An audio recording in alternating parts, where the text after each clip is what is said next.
आज की कहानी का नाम है लांछन, जिसे लिखा है मुंशी प्रेमचंद जी ने। चलिए कहानी का वाचन प्रारंभ करते हैं। मुंशी श्याम किशोर के द्वार पर मुन्नू मेहतर ने झाड़ू लगाई, गुस्लखाना धो धोकर साफ किया और तब द्वार पर आकर गृहिणी से बोला, माँ जी देख लीजिए, सब साफ कर दिया, आज कुछ खाने को मिल जाए सरकार। देवी रानी ने द्वार पर आकर कहा, अभी तो तुम्हें महीना पाए 10 दिन भी नहीं हुए, फिर इतनी जल्द मांगने लगे। मुन्नू, क्या करूं माँ जी, खर्च नहीं चलता, अकेला आदमी, घर देखूं कि काम करूं। देवी, तो ब्याह क्यों नहीं कर लेते। मुन्नू, रुपये मांगते हैं सरकार, यहाँ खाने से ही नहीं बचता, थैली कहाँ से लाऊं। देवी, अभी तो तुम जवान हो, कब तक अकेले बैठे रहोगे। मुन्नू, हुजूर की इतनी निगाह है तो कहीं न कहीं ठीक ही हो जाएगी, सरकार कुछ मदद करेगी ना। देवी, हाँ हाँ, तुम ठीक ठाक करो, मुझसे जो कुछ हो सकेगा मैं दे दूंगी। मुन्नू, सरकार का मिजाज बड़ा अच्छा है, हुजूर इतना ख्याल करती हैं। दूसरे घरों में तो मालकिनें बात भी नहीं पूछती, सरकार को अल्लाह ने जैसी शकल सूरत दी है वैसा दिल भी दिया है। अल्लाह जानता है, हुजूर को देखकर भूख प्यास जाती रहती है। बड़े बड़े घर की औरतें देखी हैं, मुदा आपके तलुओं की बराबरी भी नहीं कर सकती। देवी, चल झूठे, मैं ऐसी कौन खूबसूरत हूँ। मुन्नू, अब सरकार से क्या कहूँ, बड़ी बड़ी खतरानियों को देखता हूँ मगर गोरेपन के सिवा और कोई बात नहीं। उनमें यह नमक कहाँ सरकार। देवी, 1 रुपये में तुम्हारा काम चल जाएगा। मुन्नू, भला सरकार 2 रुपये तो दे दे। देवी, अच्छा ये लो और जाओ। मुन्नू, जाता हूँ सरकार, आप नाराज न हो तो एक बात पूछूं। देवी, क्या पूछते हो, पूछो, मगर जल्दी, मुझे चूल्हा जलाना है। मुन्नू, तो सरकार जाएं, फिर कभी कहूँगा। देवी, नहीं नहीं, कहो क्या बात है, अभी कुछ ऐसी जल्दी नहीं है। मुन्नू, दाल मंडी में सरकार के कोई रहते हैं क्या। देवी, नहीं, यहाँ तो कोई नातेदार नहीं है। मुन्नू, तो कोई दोस्त होंगे, सरकार को अक्सर एक कोठे पर से उतरते देखता हूँ। देवी, दाल मंडी तो रंडियों का मोहल्ला है। मुन्नू, हाँ सरकार, रंडियां बहुत है यहाँ, लेकिन सरकार तो सीधे सादे आदमी मालूम होते हैं, यहाँ रात को देर से तो नहीं आते। देवी, नहीं, शाम से पहले ही आ जाते हैं और फिर कहीं नहीं जाते। हाँ, कभी कभी लाइब्रेरी अलबत्ता जाते हैं। मुन्नू, बस बस यही बात है हुजूर, मौका मिले तो इशारे से समझा दीजिएगा सरकार कि रात को उधर न जाया करे। आदमी का दिल कितना ही साफ हो, लेकिन देखने वाले तो शक करने लगते हैं। इतने में ही बाबू श्याम किशोर आ गए। मुन्नू ने उन्हें सलाम किया, बाल्टी उठाए और चलता हुआ। श्याम किशोर ने पूछा, मुन्नू क्या कह रहा था। देवी, कुछ नहीं, अपने दुखड़े रो रहा था, खाने को मांगता था, 2 रुपये दे दिए हैं, बातचीत बड़े ढंग से करता है। श्याम, तुम्हें तो बातें करने का मरज है, और कोई नहीं तो मेहतर ही सही, इस भुतने से न जाने तुम कैसे बात करती हो। देवी, मुझे उसकी सूरत लेकर क्या करना है, गरीब आदमी है, अपना दुख सुनाने लगता है तो कैसे न सुनूं। बाबू साहब ने बेले का गजरा रुमाल से निकाल देवी के गले में डाल दिया, किंतु देवी के मुख पर प्रसन्नता का कोई चिन्ह न दिखाई दिया। तिरछी निगाहों देखकर बोली, आप आजकल दाल मंडी की सैर बहुत किया करते हैं। श्याम, कौन, मैं। देवी, जी हाँ तुम, मुझसे तो लाइब्रेरी का बहाना करके जाते हो और वहाँ जलसे होते हैं। श्याम, बिल्कुल झूठ, 16 आने झूठ, तुमसे कौन कहता था, यही मुन्नू। देवी, मुन्नू ने मुझसे कुछ नहीं कहा, पर मुझे तुम्हारी टोह मिलती रहती है। श्याम, तुम मेरी टोह मत लिया करो, शक करने से आदमी शक्की हो जाता है और तब बड़े बड़े अनर्थ हो जाते हैं। भला मैं दाल मंडी क्यों जाने लगा, तुमसे बढ़कर दाल मंडी में और कौन है। मैं तो तुम्हारी इन मद भरी आंखों का आशिक हूँ, अगर अप्सरा भी सामने आ जाए तो भी आंख उठाकर न देखूं। आज शारदा कहाँ है। देवी, नीचे खेलने चली गई है। श्याम, नीचे मत जाने दिया करो, इक्के मोटरें बधिया दौड़ती रहती हैं, न जाने कब क्या हो जाए। आज ही रदली बाजार में एक वारदात हो गई, 3 लड़के एक साथ दब गए। देवी, 3 लड़के, बड़ा गजब हो गया, किसकी मोटर थी। श्याम, इसका अभी तक पता नहीं चला, ईश्वर जानता है, तुम्हें ये गजरा बहुत खिल रहा है। देवी मुस्कुराकर, चलो बातें न बनाओ। तीसरे दिन मुन्नू ने देवी से कहा, सरकार, एक जगह सगाई ठीक हो रही है, देखिए कॉल से फिर न जाएगा। मुझे आपका बड़ा भरोसा है। देवी, देख ली औरत कैसी है। मुन्नू, सरकार जैसी तकदीर में है वैसी है।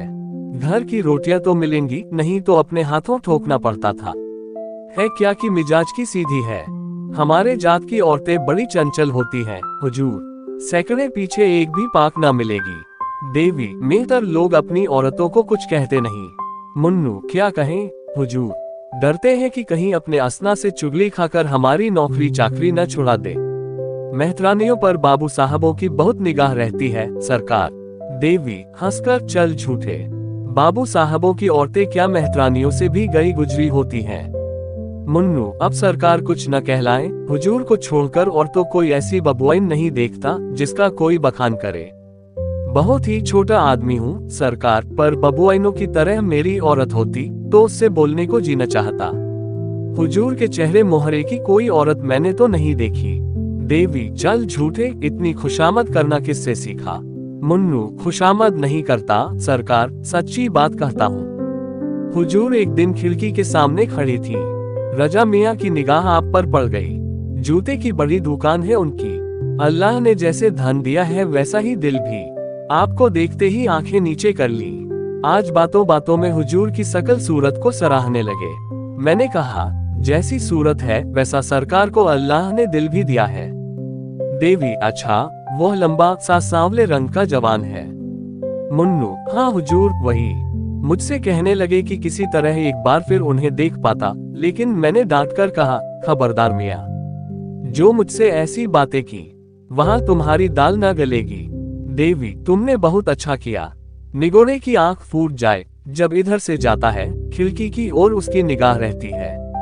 कह देना इधर भूल कर भी न ताके। मुन्नू, कह दिया है हुजूर। हुकुम हो तो चलूं, और तो कुछ साफ नहीं करना है। सरकार के आने की वेला हो गई है।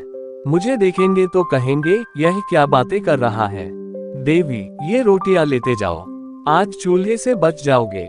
मुन्नू, अल्लाह हुजूर को सलामत रखे। मेरा तो यही जी चाहता है कि इसी दरवाजे पर पड़ा रहूं और एक टुकड़ा खा लिया करूं। सच कहता हूं, हुजूर को देखकर भूख प्यास जाती रहती है। मुन्नू जा ही रहा था कि बाबू श्याम किशोर ऊपर आ पहुंचे। मुन्नू की पिछली बात उनके कान में पड़ गई थी। मुन्नू जो ही नीचे गया, बाबू साहब देवी से बोले, मैंने तुमसे कह दिया था कि मुन्नू को मुंह न लगाओ, पर तुमने मेरी बात न मानी। छोटे आदमी एक घर की बात दूसरे घर पहुंचा देते हैं, इन्हें कभी मुंह न लगाना चाहिए। भूख प्यास बंद होने की क्या बात थी। देवी, क्या जाने भूख प्यास कैसी, ऐसी तो कोई बात न थी। श्याम, थी क्यों नहीं, मैंने साफ सुना। देवी, मुझे तो ख्याल नहीं आता। होगी कोई बात, मैं कौन उसकी सब बातें बैठी सुना करती हूँ। श्याम, तो क्या ये दीवार से बातें करता है। देखो नीचे एक आदमी इस खिड़की की तरफ ताकता चला जाता है। इसी मोहल्ले का मुसलमान का लौंडा है, जूते की दुकान करता है। तुम क्यों इस खिड़की पर खड़ी रहा करती हो। देवी, चिक तो पड़ी हुई है। श्याम, चिक के पास खड़ी होने से बाहर का आदमी तुम्हें साफ देख सकता है। देवी, यह मुझे मालूम न था, अब कभी खिड़की खोलूंगी ही नहीं। श्याम, हाँ, फायदा क्या, मुन्नू को अंदर मत आने दिया करो। देवी, गुसल खाना कौन साफ करेगा। श्याम, खैर आए, मगर उससे बातें न करनी चाहिए। आज एक नया थिएटर आया है, चलो देख आए। सुना है इसके एक्टर बहुत अच्छे हैं। इतने में शारदा नीचे से मिठाई का दोना लिए दौड़ती हुई आई। देवी ने पूछा, अरे यह मिठाई किसने दी। शारदा, राजा भैया ने तो दी है, कहते थे तुमको अच्छे अच्छे खिलौने ला दूंगा। श्याम, राजा भैया कौन है। शारदा, वही तो हैं जो अभी इधर से गए हैं। श्याम, वही तो नहीं जो लंबा सा सांवले रंग का आदमी है। शारदा, हाँ हाँ वही वही, मैं अब उनके घर रोज जाऊंगी। देवी, क्या तू उसके घर गई थी। शारदा, वही तो गोद में उठाकर ले गए थे। श्याम, तू नीचे खेलने मत जाया कर, किसी दिन मोटर के नीचे दब जाएगी। देखती नहीं कितनी मोटरें आती रहती हैं। शारदा, राजा भैया कहते थे तुम्हें मोटर पर हवा खिलाने ले चलेंगे। श्याम, तुम बैठी बैठी क्या किया करती हो जो तुमसे एक लड़की की निगरानी भी नहीं हो सकती। देवी, इतनी बड़ी लड़की को संदूक में बंद करके नहीं रखा जा सकता। श्याम, तुम जवाब देने में तो बहुत तेज हो, यह मैं जानता हूँ। ये क्यों नहीं कहती कि बातें करने से फुर्सत नहीं मिलती। देवी, बातें मैं किससे करती हूँ, यहाँ तो कोई पड़ोसन भी नहीं। श्याम, मुन्नू तो है ही। देवी ऊंट दबाकर, मुन्नू क्या मेरा कोई सगा है जिससे बैठी बातें किया करती हूँ। गरीब आदमी है, अपना दुख रोता है तो क्या कह दूं, मुझसे तो दुत्कारते नहीं बनता। शाम, खैर खाना बना लो, 9 बजे तमाशा शुरू हो जाएगा। 7 बज गए हैं। देवी, तुम जाओ, देख आओ, मैं न जाऊंगी। श्याम, तुम ही तो महीनों से तमाशे की रट लगाए हुए थी, अब क्या हो गया? क्या तुमने कसम खा ली है कि यह जो बात कहें वो कभी न मानूंगी? देवी, जाने क्यों तुम्हारा ऐसा ख्याल है, मैं तो तुम्हारी इच्छा पाकर ही कोई काम करती हूँ। मेरे जाने से कुछ और पैसे खर्च हो जाएंगे और रुपये कम पड़ जाएंगे तो तुम मेरी जान खाने लगोगे, यही सोचकर मैंने कहा था। अब तुम कहते हो तो चली चलूंगी। तमाशा देखना किसे बुरा लगता है। 9 बजे श्याम किशोर एक तांगे पर बैठकर देवी और शारदा के साथ थिएटर देखने चले। सड़क पर थोड़ी ही दूर गए थे कि पीछे से एक और तांगा आ पहुंचा। इस पर राजा बैठा हुआ था और उसके बगल में बैठा था मुन्नू मेहतर, जो बाबू साहब के घर में सफाई करता था। देवी ने उन दोनों को देखते ही सिर झुका लिया। उसे आश्चर्य हुआ कि राजा और मुन्नू में इतनी गाढ़ी मित्रता है कि राजा उसे तांगे पर बैठाकर सैर कराने ले जाता है। शारदा राजा को देखते ही बोल उठी, बाबूजी देखो, वह राजा भैया आ रहे हैं। ताली बजाकर, राजा भैया इधर देख, हम लोग तमाशा देखने जा रहे हैं। राजा ने मुस्कुरा दिया, मगर बाबू साहब मारे क्रोध के तिलमिला उठे। उन्हें ऐसा मालूम हुआ कि ये दुष्ट केवल मेरा पीछा करने के लिए आ रहे हैं। इन दोनों में जरूर सांठ-गांठ है, नहीं तो राजा मुन्नू को साथ क्यों लेता। उनसे पीछा छुड़ाने के लिए उन्होंने तांगे वाले से कहा, और तेज ले चलो, देर हो रही है। तांगा तेज हो गया। राजा ने भी अपना तांगा तेज किया। बाबू साहब ने जब तांगे को धीमा करने को कहा तो राजा का तांगा भी धीमा हो गया। आखिर बाबू साहब ने झुंझला कर कहा, तुम तांगे को छावनी की ओर ले चलो, हम थिएटर देखने नहीं जाएंगे। तांगे वाले ने उनकी ओर कुतूहल से देखा और तांगा फेर दिया। राजा का तांगा भी फिर गया। बाबू साहब को इतना क्रोध आ रहा था कि राजा को ललकारो, पर डरते थे कि कहीं झगड़ा हो गया तो बहुत से आदमी जमा हो जाएंगे और व्यर्थ ही झेप होगी। लहू का घूंट पीकर रह गए। अपने ही ऊपर झुंझलाने लगे कि नाहक आया। क्या जानता था कि ये दोनों शैतान सिर पर सवार हो जाएंगे। मुन्नू को तो कल ही निकाल दूंगा। बारे राजा का तांगा कुछ दूर चलकर दूसरी तरफ मुड़ गया और बाबू साहब का क्रोध कुछ शांत हुआ, किंतु अब थिएटर जाने का समय न था। छावनी से घर लौट आए। देवी ने कोठे पर आकर कहा, मुफ्त में तांगे वाले को 2 रुपये देने पड़े। श्याम किशोर ने उसकी ओर रक्त शोषक दृष्टि से देखकर कहा, और मुन्नू से बातें करो और खिड़की पर खड़ी होकर राजा को छवि दिखाओ। तुम न जाने क्या करने पर तुली हुई हो। देवी, ऐसी बातें मुंह से निकालते तुम्हें शर्म नहीं आती। तुम मेरा व्यर्थ ही अपमान करते हो, इसका फल अच्छा न होगा। मैं किसी मर्द को तुम्हारे पैरों की धूल के बराबर भी नहीं समझती। उस अभागे मेहतर की क्या हकीकत है? तुम मुझे इतनी नीच समझते हो? श्याम, नहीं, मैं तुम्हें इतनी नीच नहीं समझता, मगर बेसमझ जरूर समझता हूँ। तुम्हें इस बदमाश को कभी मुंह न लगाना चाहिए था। अब तो तुम्हें मालूम हो गया कि वह छटा हुआ शोहदा है, या अब भी कुछ शक है? देवी, मैं उसे कल ही निकाल दूंगी। मुंशी जी लेटे पर चित अशांत था। वह दिन भर दफ्तर में रहते थे। क्या जान सकते थे कि उनके पीछे देवी क्या करती है? वह ये जानते थे कि देवी पतिव्रता है, पर यह भी जानते थे कि अपनी छवि दिखाने का सुंदरियों को मरज होता है। देवी जरूर बन ठन कर खिड़की पर खड़ी होती है और मोहल्ले के शोहदे उसको देख देख कर मन में न जाने क्या क्या कल्पना करते होंगे। इस व्यापार को बंद कराना उन्हें अपने काबू से बाहर मालूम होता था। शोहदे वशीकरण की कला में निपुण होते हैं। ईश्वर न करे इन बदमाशों की निगाह किसी भले घर की बहू बेटी पर पड़े। इनसे पिंड कैसे छुड़ाऊं? बहुत सोचने के बाद अंत में उन्होंने वह मकान छोड़ देने का निश्चय किया। इसके सिवा उन्हें दूसरा कोई उपाय न सूझा। देवी से बोले, कहो तो ये घर छोड़ दूं। इन शोहदों के बीच में रहने से आबरू बिगड़ने का भय है। देवी ने आपत्ति के भाव से कहा, जैसी तुम्हारी इच्छा। श्याम, आखिर तुम ही कोई उपाय बताओ। देवी, मैं कौन सा उपाय बताऊं और किस बात का उपाय? मुझे तो घर छोड़ने की कोई जरूरत नहीं मालूम होती। एक दो नहीं, लाख 2 लाख शोहदे हों तो क्या। कुत्तों के भूखने के भय से भला कोई अपना मकान छोड़ देता है। श्याम, कभी कभी कुत्ते काट भी लेते हैं।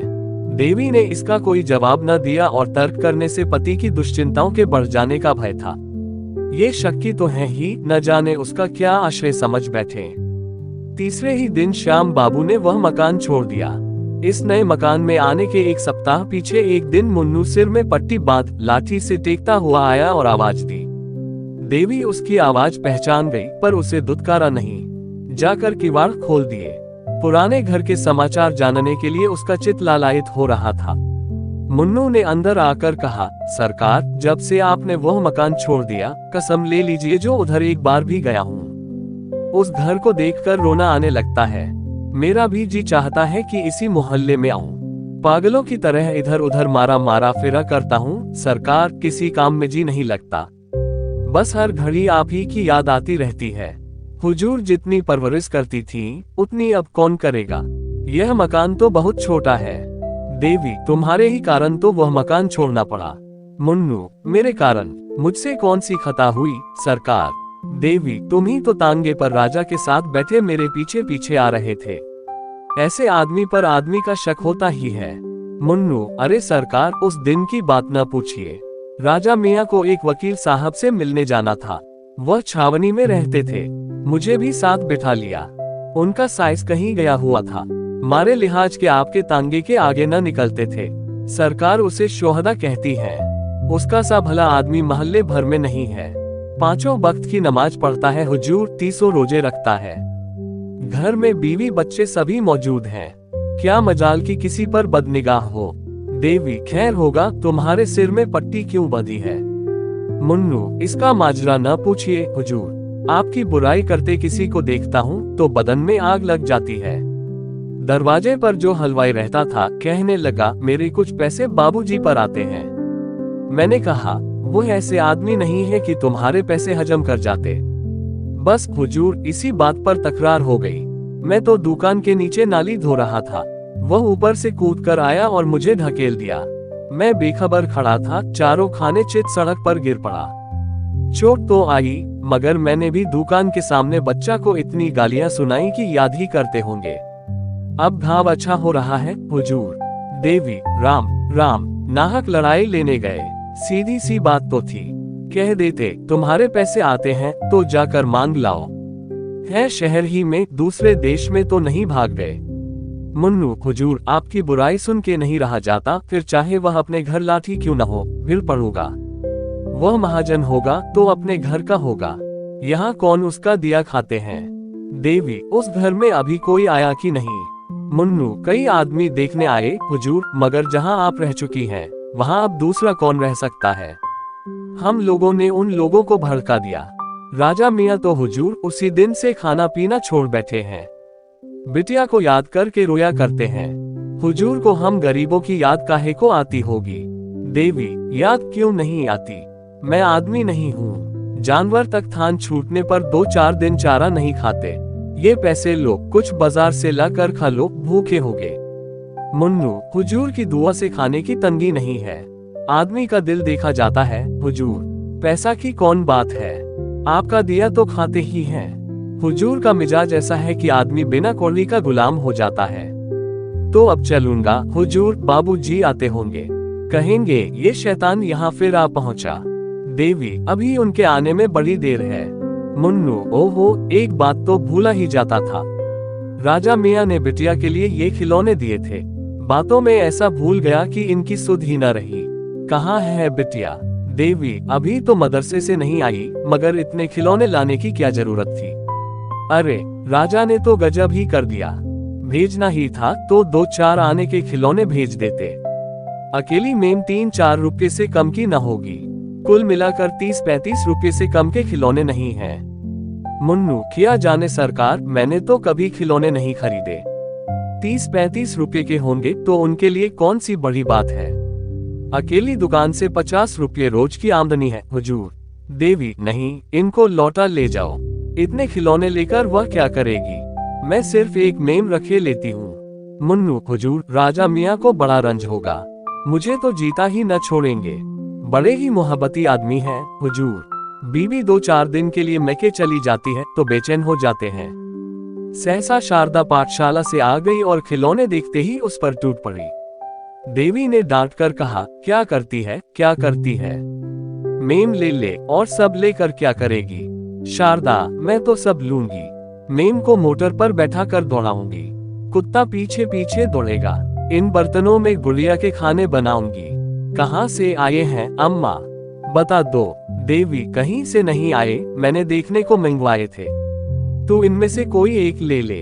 शारदा, मैं सब लूंगी मेरी अम्मा, न सब ले लीजिए। कौन लाया है अम्मा? देवी, मुन्नू, तुम खिलौने लेकर जाओ, सिर्फ एक मेम रहने दो। शारदा, कहाँ से लाए हो मुन्नू, बता दो। मुन्नू, तुम्हारे राजा भैया ने तुम्हारे लिए भेजे हैं। शारदा, राजा भैया ने भेजे हैं? ओहो, नाचकर राजा भैया बड़े अच्छे हैं। कल अपनी सहेलियों को दिखाऊंगी, किसी के पास ऐसे खिलौने न निकलेंगे। देवी, अच्छा मुन्नू, तुम अब जाओ, राजा मियाँ से कह देना फिर यहाँ खिलौने न भेजे। मुन्नू चला गया तो देवी ने शारदा से कहा, ला बेटी, तेरे खिलौने रख दूं। बाबूजी देखेंगे तो बिगड़ेंगे और कहेंगे कि राजा मियाँ के खिलौने क्यों लिए, तोड़ तोड़ कर फेंक देंगे। भूल कर भी उनसे खिलौनों की चर्चा न करना। शारदा, हाँ अम्मा, रख दो, बाबूजी तोड़ देंगे। देवी, उनसे कभी मत कहना कि राजा भैया ने खिलौने भेजे हैं, नहीं तो बाबूजी राजा भैया को मारेंगे और तुम्हारे कान भी काट लेंगे। कहेंगे लड़की भिखमंगी है, सबसे खिलौने मांगती फिरती है। शारदा, हाँ अम्मा, रख दो, बाबूजी तोड़ देंगे। इतने में बाबू श्याम किशोर भी दफ्तर से आ गए। भौहें चढ़ी हुई थीं। आते ही बोले, वह शैतान मुन्नू इस मोहल्ले में भी आने लगा।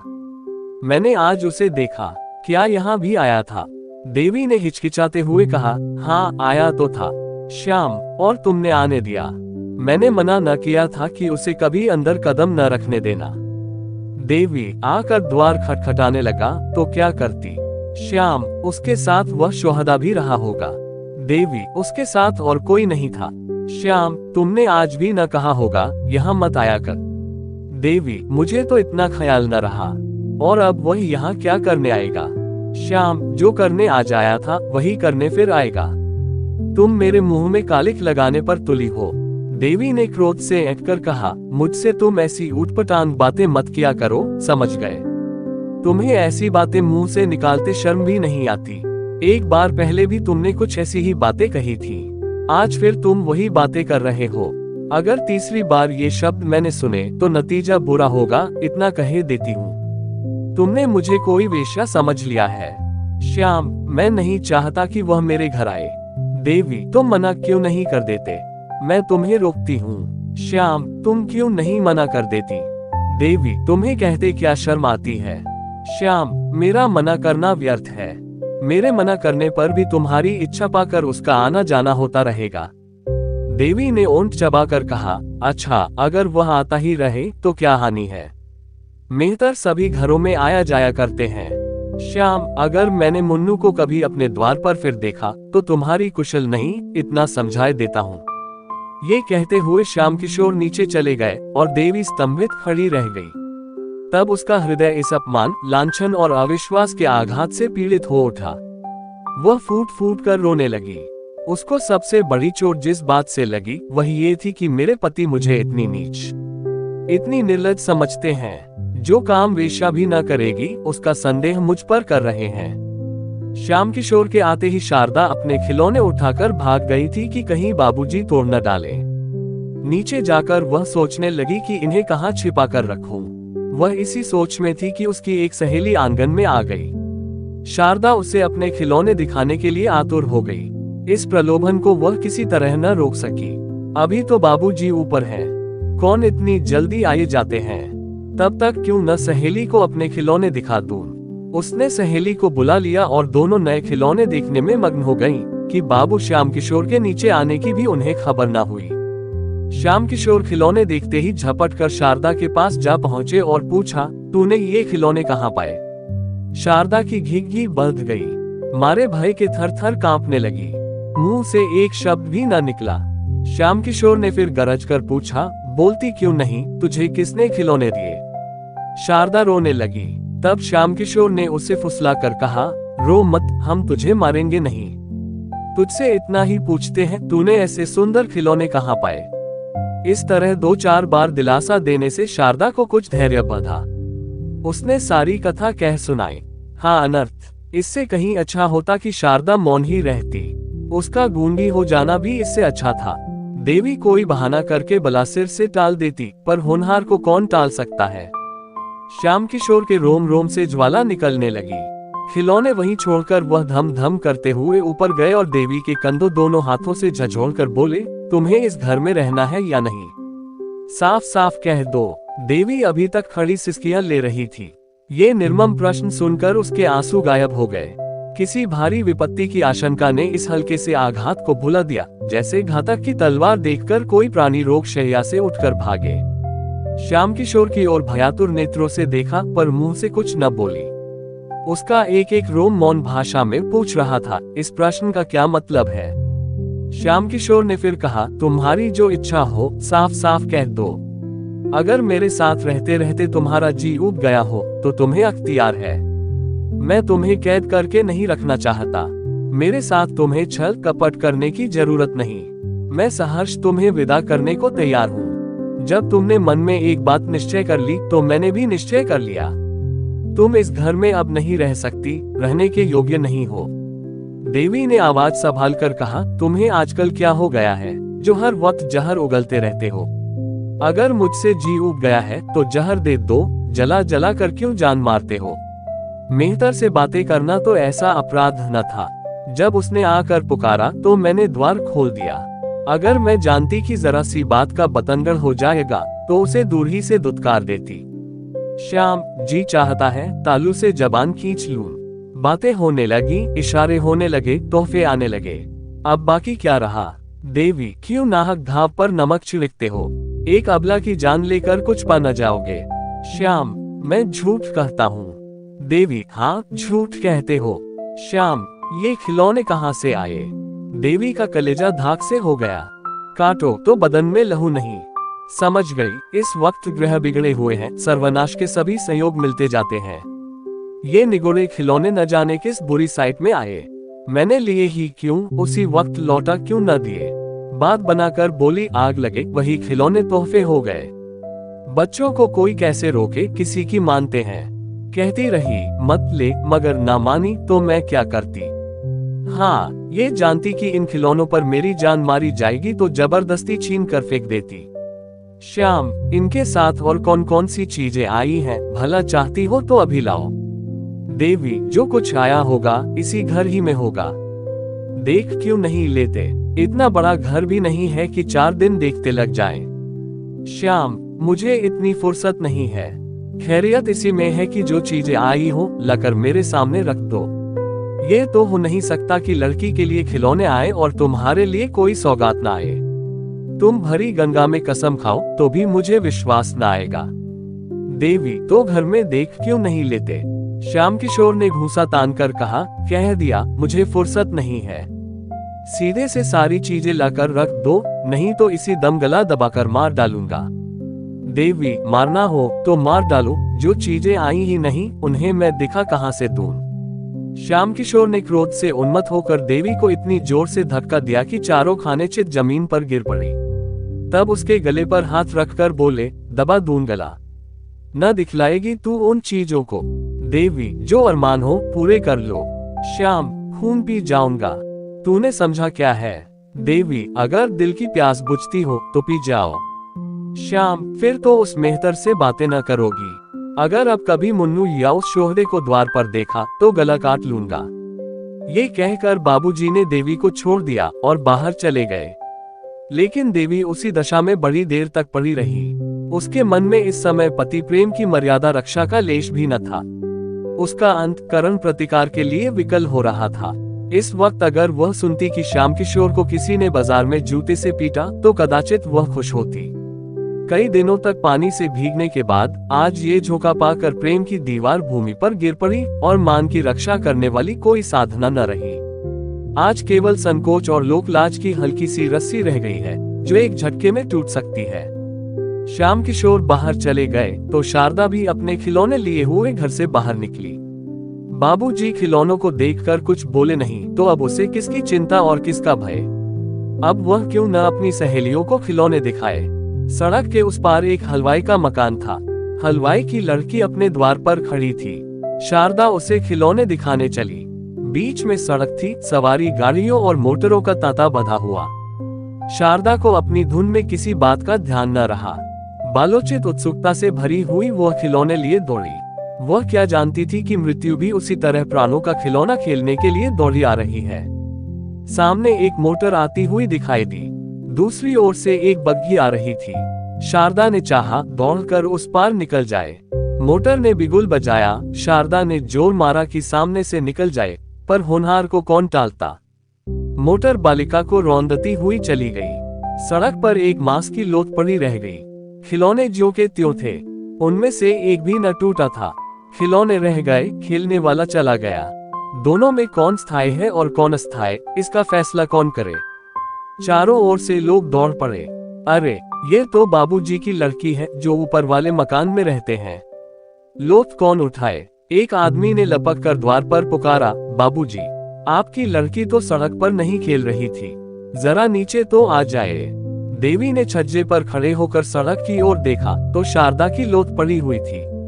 चीख मारकर बेतहाशा नीचे दौड़ी और सड़क पर आकर बालिका को गोद में उठा लिया। उसके पैर कांपने लगे। इस वज्रपात ने उसे स्तंभित कर दिया, रोना भी ना आया। मोहल्ले के कई आदमी पूछने लगे, बाबूजी कहाँ गए हैं, उनको कैसे बुलाया जाए। देवी क्या जवाब देती, वह तो संज्ञाहीन हो गई थी। लड़की की लाश गोद में लिए उसके रक्त से अपने वस्त्रों को भिगोती आकाश की ओर ताक रही थी, मानो देवता से पूछ रही हो, क्या सारी विपत्तियां मुझी पर। अंधेरा होता जाता था पर बाबूजी का पता नहीं, कुछ मालूम भी नहीं वह कहाँ गए हैं। धीरे धीरे 9 बजे पर अब तक बाबूजी न लौटे। इतनी देर तक बाहर न रहते थे, क्या आज ही उन्हें भी गायब होना था। 10 बज गए। अब देवी रोने लगी। उसे लड़की की मृत्यु का इतना दुख न था जितना अपनी असमर्थता का। वह कैसे शव की दाह क्रिया करेगी, कौन उसके साथ जाएगा। क्या इतनी रात गए कोई उसके साथ चलने पर तैयार होगा। अगर कोई न गया तो क्या उसे अकेली ही जाना पड़ेगा। क्या रात भर लोथ पड़ी रहेगी। ज्यों ज्यों सन्नाटा होता जाता था देवी को भय होता था। वह पछता रही थी कि शाम ही को क्यों न इसे लेकर चली गई। 11 बजे थे। सहसा किसी ने द्वार खोला। देवी उठकर खड़ी हो गई। समझी बाबूजी आ गए। उसका हृदय उमड़ आया और वह रोती हुई बाहर आई, पर यह बाबूजी न थे, ये पुलिस के आदमी थे जो इस मामले की तहकीकात करने आए थे। 5 बजे की घटना थी। तहकीकात होने लगी 11 बजे। आखिर थानेदार भी तो आदमी है, वह भी तो संध्या समय घूमने फिरने जाता ही है। घंटे भर तक तहकीकात होती रही। देवी ने देखा अब संकोच से काम न चलेगा।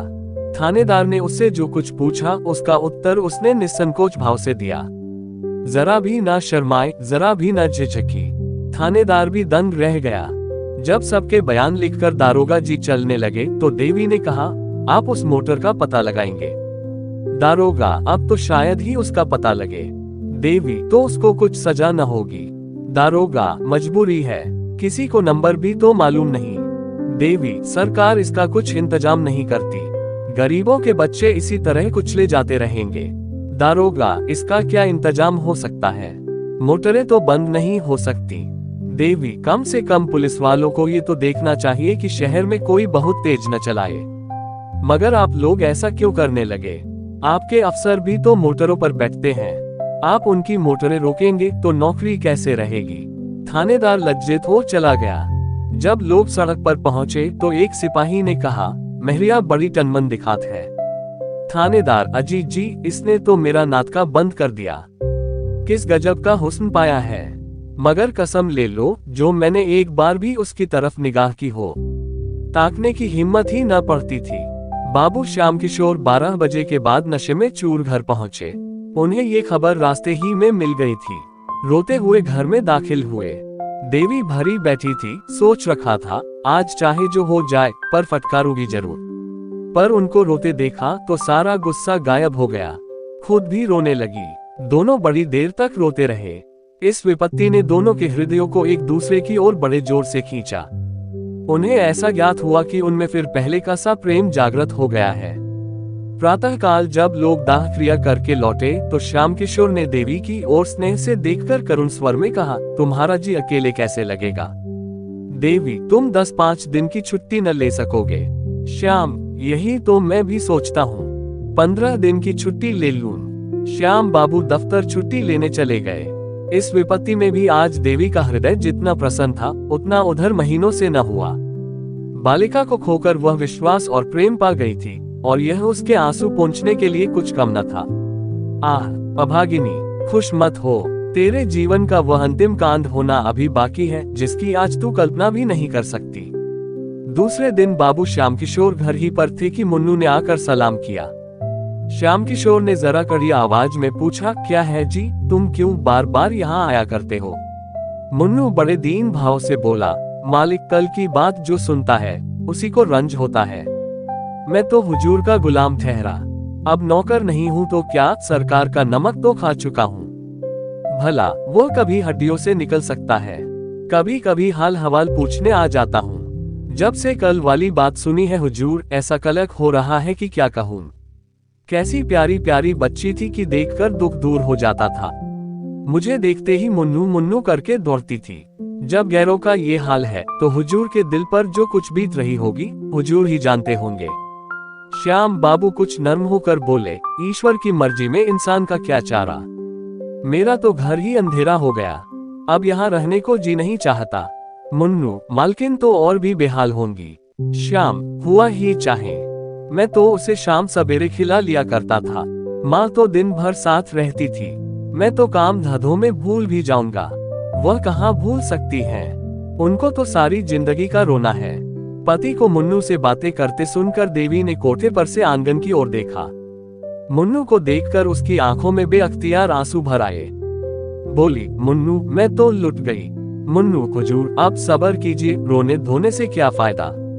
यही सब अंधेर देखकर तो कभी कभी अल्लाह मियाँ को जालिम कहना पड़ता है।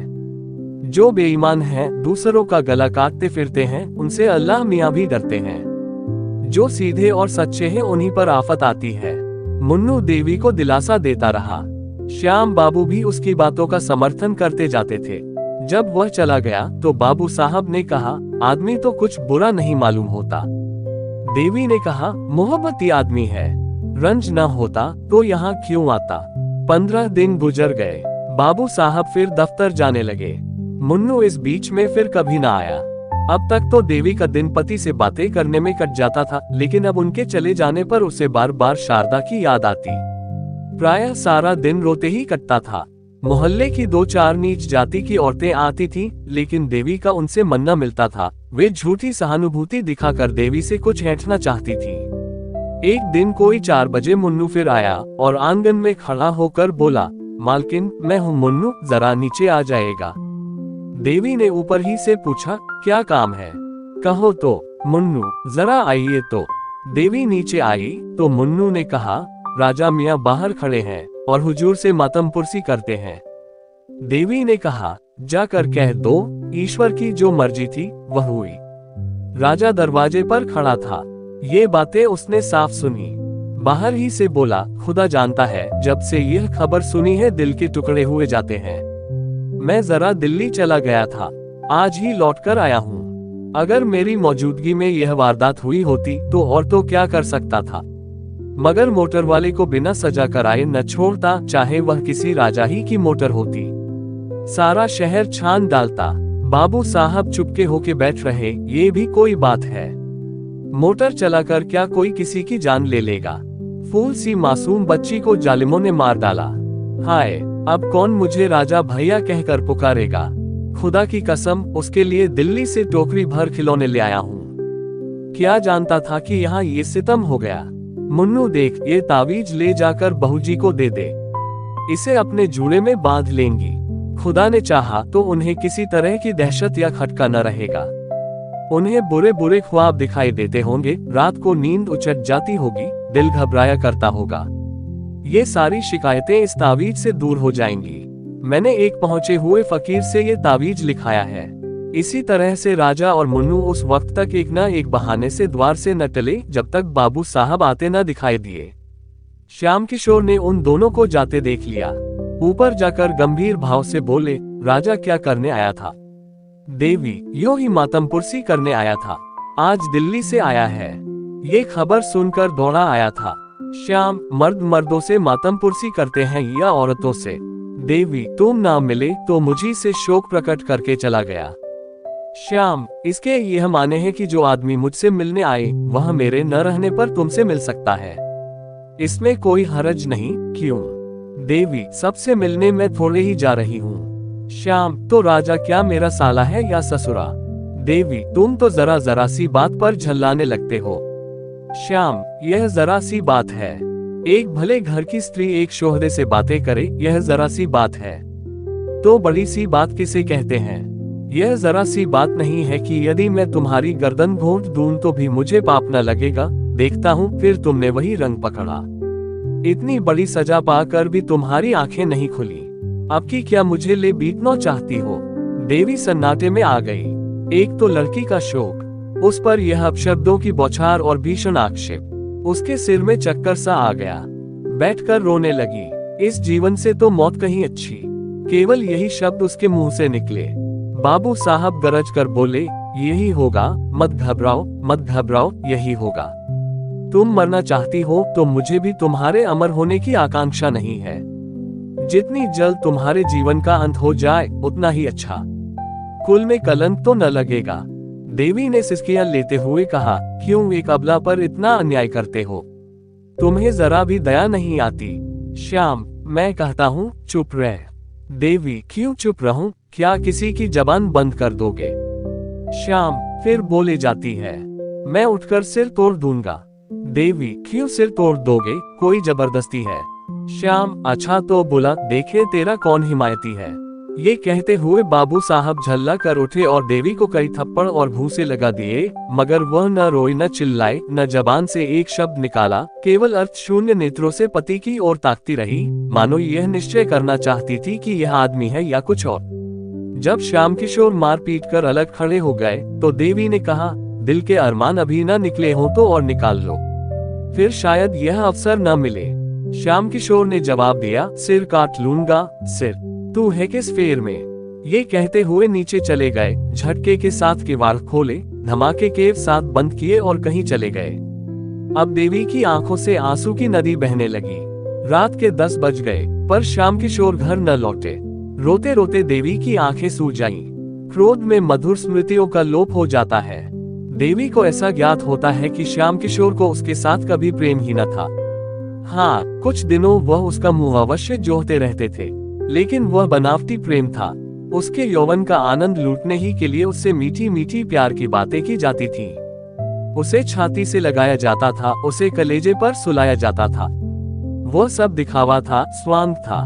उसे याद ही न आता था कि कभी उससे सच्चा प्रेम किया गया हो। अब वह रूप नहीं रहा, वह यौवन नहीं रहा, वह नवीनता नहीं रही। फिर उसके साथ क्यों न अत्याचार किए जाएं? उसने सोचा, कुछ नहीं, अब इनका दिल मुझसे फिर गया है, नहीं तो क्या इस जरा सी बात पर यो मुझ पर टूट पड़ते। कोई न कोई लांछन लगाकर मुझसे गला छुड़ाना चाहते हैं। यही बात है तो मैं क्यों इनकी रोटियां और इनकी मार खाने के लिए इस घर में पड़ी रहूं? जब प्रेम ही नहीं रहा तो मेरे यहाँ रहने को धिक्कार है। मैके में कुछ न सही, ये दुर्गति तो न होगी। इनकी यही इच्छा है तो यही सही। मैं भी समझ लूंगी कि विधवा हो गई। ज्यों ज्यों रात गुजरती थी देवी के प्राण सूखे जाते थे। उसे यह धड़का समाया हुआ था कि कहीं वह आकर फिर न मारपीट शुरू कर दे। कितने क्रोध में भरे हुए यहाँ से गए।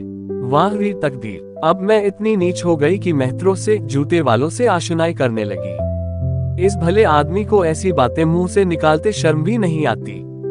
ना जाने इनके मन में ऐसी बातें कैसे आती हैं। कुछ नहीं, ये स्वभाव के नीच, दिल के मैले, स्वार्थी आदमी हैं। नीचों के साथ नीच ही बनना चाहिए। मेरी भूल थी कि इतने दिनों से इनकी घुड़कियां सहती रही। जहाँ इज्जत नहीं, मर्यादा नहीं, प्रेम नहीं, विश्वास नहीं, वहाँ रहना बेहयाई है।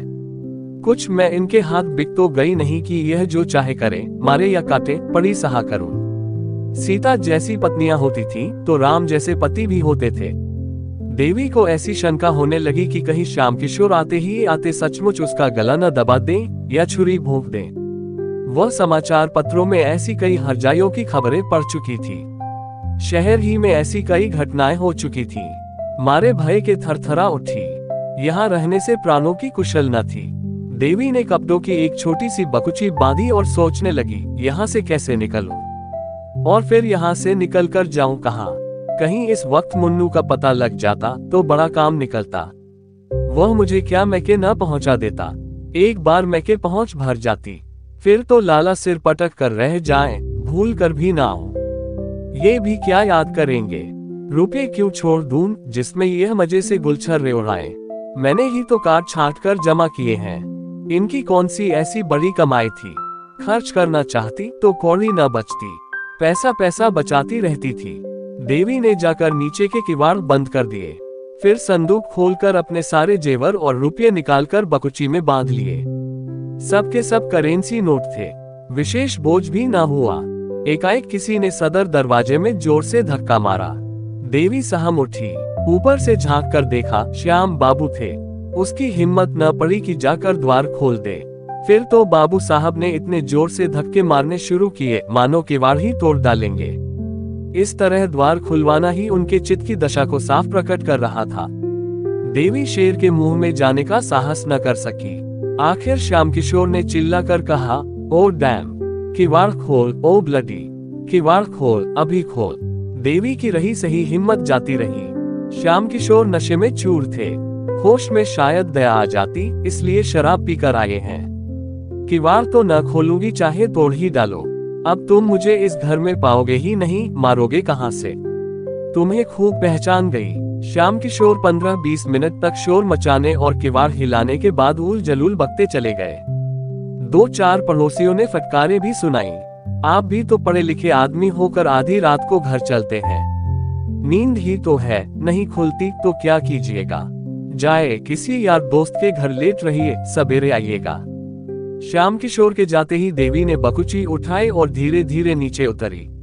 जरा देर उसने कान लगाकर आहट ली कि कहीं श्याम किशोर खड़े तो नहीं हैं। जब विश्वास हो गया कि वह चले गए तो धीरे से द्वार खोला और बाहर निकल आई। उसे जरा भी क्षोभ, जरा भी दुख न था। बस केवल एक इच्छा थी कि यहाँ से बचकर भाग जाऊं। कोई ऐसा आदमी न था जिस पर वह भरोसा कर सके, जो इस संकट में काम आ सके। था तो बस वही मुन्नू मेहतर। अब उसी के मिलने पर उसकी सारी आशाएं अवलंबित थीं।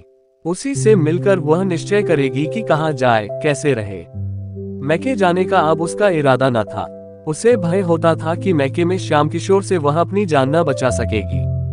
उसे यहाँ न पाकर वह अवश्य उसके मैके जाएंगे और उसे जबरदस्ती खींच लाएंगे। वह सारी यातनाएं, सारे अपमान सहने को तैयार थी, केवल श्याम किशोर की सूरत नहीं देखना चाहती थी। प्रेम अपमानित होकर द्वेष में बदल जाता है। थोड़ी ही दूर पर चौराहा था, कई तांगे वाले खड़े थे। देवी ने एक इक्का किया और उससे स्टेशन चलने को कहा। देवी ने रात स्टेशन पर काटी। प्रातः काल उसने एक तांगा किराए पर किया और पर्दे में बैठ चौक जा पहुंची। अभी दुकानें न खुली थीं, लेकिन पूछने से राजा मियाँ का पता चल गया। उसकी दुकान पर एक लौंडा झाड़ू दे रहा था। देवी ने उसे बुलाकर कहा, जाकर राजा मियाँ से कह दे कि शारदा की अम्मा तुमसे मिलने आई हैं, अभी चलिए। 10 मिनट में राजा और मुन्नू आ पहुंचे। देवी ने सजल नेत्र होकर कहा, तुम लोगों के पीछे मुझे घर छोड़ना पड़ा। कल रात को तुम्हारा मेरे घर जाना गजब हो गया। जो कुछ हुआ वो फिर कहूंगी। मुझे कहीं एक घर दिला दो। घर ऐसा हो कि बाबू साहब को मेरा पता न मिले, नहीं तो वह मुझे जीती न छोड़ेंगे। राजा ने मुन्नू की ओर देखा, मानो कह रहा है, देखो चाल कैसी ठीक थी। देवी से बोला, आप निशा खातिर रहें, ऐसा घर दिला दूंगा कि बाबू साहब के बाबा साहब को भी पता न चलेगा। आपको किसी बात की तकलीफ न होगी। हम आपके पसीने की जगह खून बहा देंगे। सच पूछो तो बहूजी, बाबू साहब आपके लायक थे नहीं। मुन्नू, कहाँ की बात भैया, आप रानी होने लायक हैं। मैं मालकिन से कहता था कि बाबूजी को दालमंडी की हवा लग गई है, पर आप मानती ही न थी। आज रात ही को मैंने गुलाब जान के कोठे पर से उतरते देखा। नशे में चूर थे। देवी, झूठी बात, उनकी यह आदत नहीं। गुस्सा उन्हें जरूर बहुत है और गुस्से में आकर उन्हें नेक बद कुछ नहीं सूझता, लेकिन निगाह के बुरे नहीं। मुन्नू, हुजूर मानती ही नहीं तो क्या करूं? अच्छा कभी दिखा दूंगा तब तो मानिएगा। राजा, अबे दिखाना पीछे, इस वक्त आपको मेरे घर पहुंचा दे, ऊपर ले जाना, तब तक मैं एक मकान देखने जाता हूँ, आपके लायक बहुत ही अच्छा है। देवी, तुम्हारे घर में बहुत सी औरतें होंगी। राजा, कोई नहीं है बहू जी, सिर्फ एक बुढ़िया मामी है, वह आपके लिए एक कहारिन बुला देगी, आपको किसी बात की तकलीफ न होगी। मैं मकान देखने जा रहा हूँ। देवी, जरा बाबू साहब की तरफ भी होते आना, देखना घर आए कि नहीं।